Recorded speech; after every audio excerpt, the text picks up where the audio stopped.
Hi guys, welcome to another After School Art.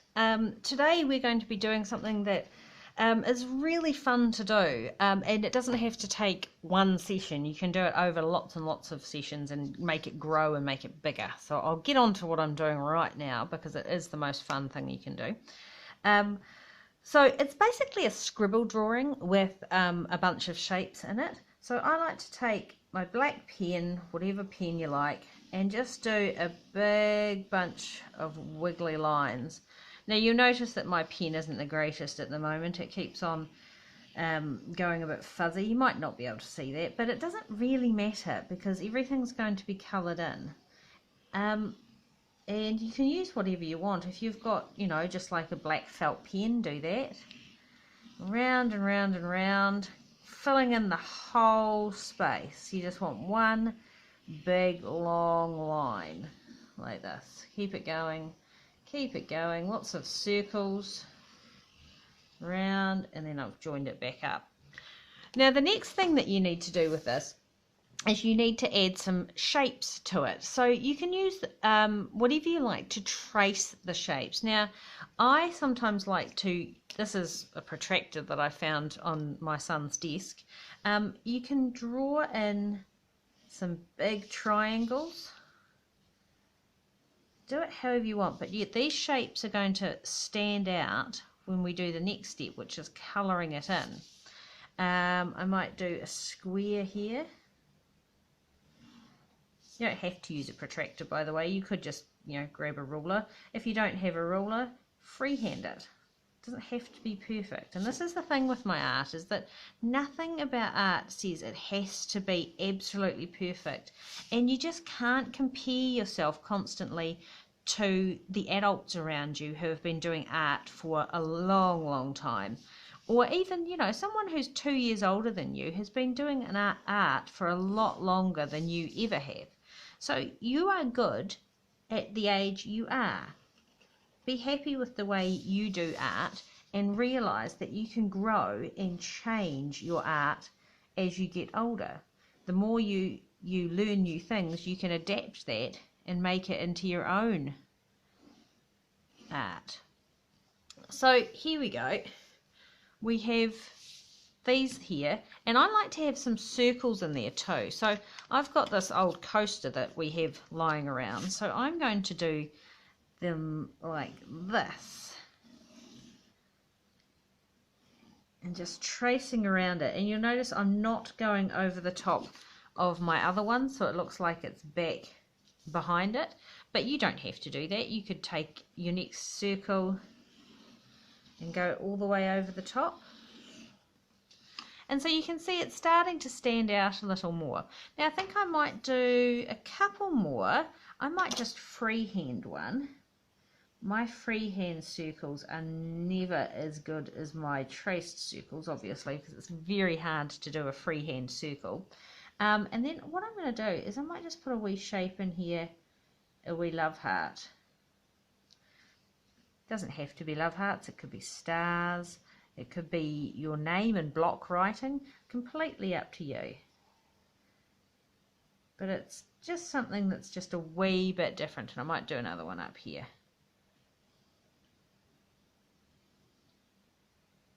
So there you have it. Now when I'm colouring these in, it's kind of like you just have to relax and get into it. There is no perfect way to do it. I don't tend to use felt pens for this because I think you get a better colour and a better result when you use colouring in pencils. Now these colouring in pencils, you'll notice that we have some fancy ones here, and we also have the ones that you can pick up from your local hardware store for free. They usually give them out to kids. These are actually quite good. These are expensive ones, but I wouldn't bother with those. You know, you don't have to have those. You've got these sorts of ones here that I just tend to collect. So you just need to start colouring in. Now the thing with colouring in pencils is that they don't stand out as much as your felt pens, and that's why I think people go, oh no, I don't want to use those because they don't stand out. Well, the thing with colouring in pencils is that you don't just leave one colour. you pick colours that sort of go along with them, or even better, ones that don't. These do actually.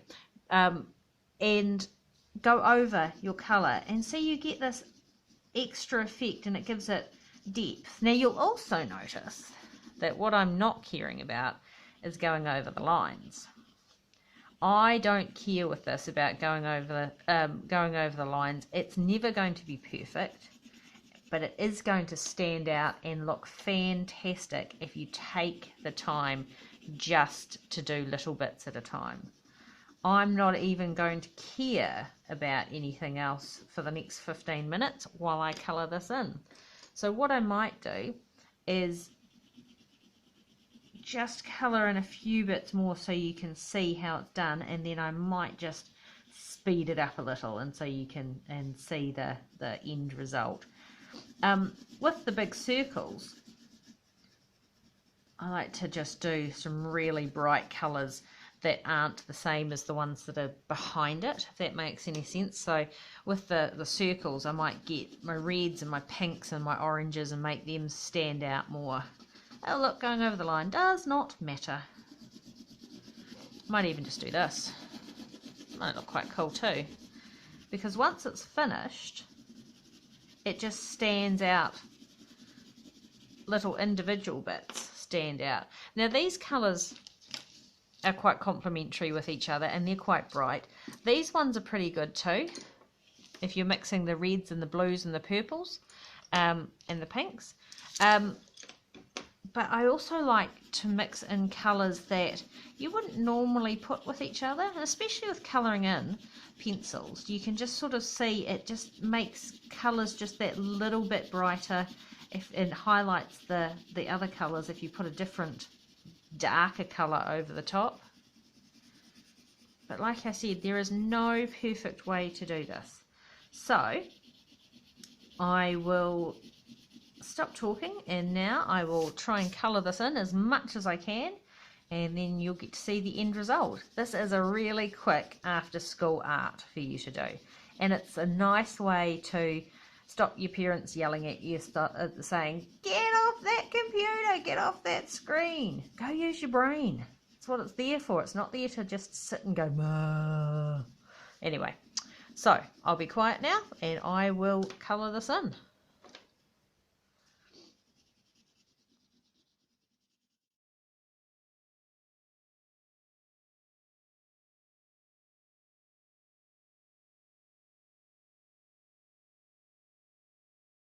Hi guys, as you can see I have finished. It took me a lot longer than 15 minutes if I'm going to be honest. Sometimes it's fun to do this with lots of other people so you can have many hands make light work. I've also gone around with a black colouring in pencil that I rummaged out of a bin somewhere, and just maybe putting a little bit of shadow around the edges, but you don't have to do that. I just got carried away, I think. So this is what it looks like. It's really nice. You could use it as wrapping paper for a present for someone. You could turn it into an origami box if you want. You could cut around the edges and stick it onto some cardboard and it would stand out. You could also laminate it if you have access to a laminator. Some libraries have laminators there and it would make the colours really pop out. But this is the final product, and it's just a little bit of fun that you can do after school. So I look forward to making another video for you sometime soon. See you later.